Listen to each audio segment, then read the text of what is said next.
शनिवार के दिन जिस बालक बालिका का जॉब नहीं लग रहा हो, जगह जगह पहले करते थे जॉब, अब छूट गई, 2 साल हो गए, 3 साल हो गए, सर्विस नहीं लग रही हो, बहुत प्रयास कर लिया हो, तो महाराज शनिवार के दिन काली तिल्ली को पीस कर उसको जल के पात्र में डालकर अपने घर के मटका परिंदा पितरों का जो स्थान होता है, जलाशय होता है, उसके पास में एक पात्र में रख दीजिए।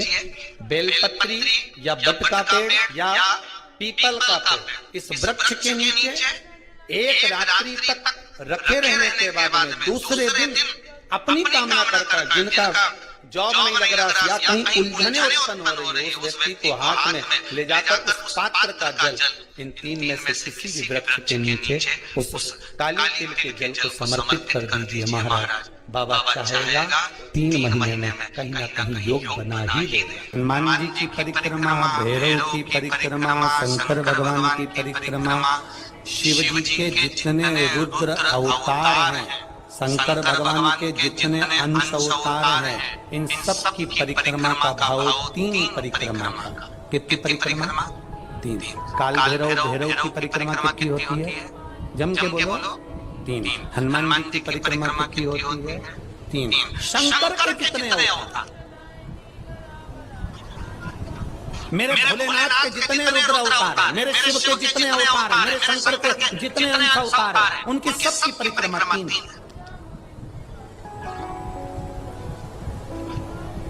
सबकी परिक्रमा।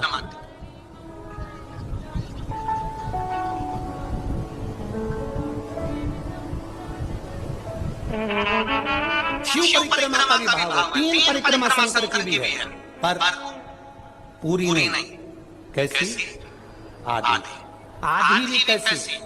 प्रत्येक शंकर की परिक्रमा का स्मरण होना चाहिए आपको।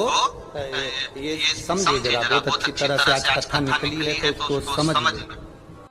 फल शिव की आधी परिक्रमा जो हम करते हैं, उस परिक्रमा का फल हमें बाबा कब प्रदान करते हैं वो समझने वाला विषय है। ठीक है, ये शिवलिंग, ये जलाधारी, ये भगवान के चरणारविंद जहाँ गणेश, कार्तिकेय, अशोक सुंदरी है, उस स्थान का। अब मंदिर के बीच में गर्भगृह में ये शिवलिंग रखा है। हम जब परिक्रमा चालू करते हैं तो यहाँ से यूं गए और यहीं से हम वापिस हम यहीं से आ गए। शंकर की परिक्रमा पूर्ण कब मानी गई? आधी परिक्रमा को पूर्ण कब कहा गया? शिव की परिक्रमा को हम पूर्ण कैसे मान सकते हैं? हम कहते हैं, हमारे शास्त्र कहते हैं कि शंकर की 3 परिक्रमा करो, या भगवान की 3 परिक्रमा करो, या देवता की 3 परिक्रमा करो। परिक्रमा का फल कब मिलता है? परिक्रमा का अंश फल कब मिलता है? शिवलिंग जलाधारी मंदिर के बीचों बीच, जब मंदिर के बीचों बीच है, नंदी बाहर है, आपने परिक्रमा करना प्रारंभ करा, पूजन करने के बाद यहाँ तक गए, यहाँ से पानी बहता है, जल बहता है, तो हम इसको लांघते नहीं लांघते ना, इसको लांघते नहीं है। जब हम परिक्रमा करने के लिए यहाँ तक जब पहुँचते हैं, पहुँचने के बाद यहीं से थोड़ा सा पीछे हटकर हमको शंकर के शिवलिंग के वहीं से खड़े होकर नंदी का दर्शन करना चाहिए। जब हम परिक्रमा कर कर वापिस लौटते हैं, नंदी का इस शिवलिंग के सम्मुख से जब बाहर बैठे नंदी का हम दर्शन करते हैं और वापिस अपनी जगह पर आकर खड़े होते हैं, तब हमारी परिक्रमा एक पूरी मान ली जाती है और उसका फल हमें प्राप्त होता है। उस परिक्रमा का फल, हमने शंकर भगवान की परिक्रमा करी, किसी ने कहा आदि परिक्रमा करो, हम यहाँ तक गए, यहाँ से लौटकर वापस आ गए। उस परिक्रमा करते समय हमने नंदी का दर्शन एक बार भी नहीं करा। अगर नंदी का दर्शन नहीं करा तो उस परिक्रमा का कोई फल हमें प्राप्त नहीं हो सकता। उस परिक्रमा का कोई फल हमें प्राप्त नहीं हो सकता। अब 3 परिक्रमा हमारा वर्णन किया, तो 3 परिक्रमा क्या करोगे? यहाँ वापिस आओगे, यहाँ वापिस जाओगे क्या?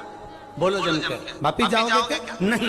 3 परिक्रमा शंकर भगवान की जो वर्णन करी गई, यहाँ से चले, यहाँ पहुंचे, पहुंचने के बाद आपने यहाँ शिव जी का शिवलिंग के मही से नंदी का दर्शन करा, फिर वापिस पलटे, फिर नंदी का दर्शन करा, फिर पलटे, फिर नंदी का दर्शन करा। यहाँ खड़े होकर आप जब 3 बार नंदी का दर्शन कर लेते हो, एक ही परिक्रमा में 3 बार नंदी का दर्शन कर लेते हो, तो 3 परिक्रमा का फल प्राप्त हो जाता है और हमारा वो कार्य सफल हो जाता है। 3 परिक्रमा,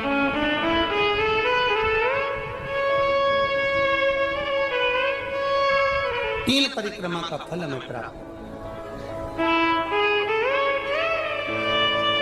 शिव के जितने गण हैं, भगवान शंकर के जितने अंश अवतार हैं, रुद्र के जितने अंश अवतार हैं, भगवान शिव के जितने अंश अवतार हैं, उनकी परिक्रमा का करण। शिव महापुराण की कथा कहती है, जब आप हिम्मत हारते हो, परिवार के भले न आए, और तुमने जो 1 लोटा जल चढ़ाया है, वो शंकर तुम्हारे सामने खड़े होकर रूप बदलकर, किसी रिश्तेदार का स्वरूप धरकर, किसी परिचित का स्वरूप धरकर, कोई अपनों का रूप रखकर, कोई परिचित का रूप रखकर, कोई रिश्तेदार का रूप रखकर, मेरा देव अजीज महादेव आपको हिम्मत जरूर देता है और तुमको जिंदगी जीने का एक तरीका सिखाता है।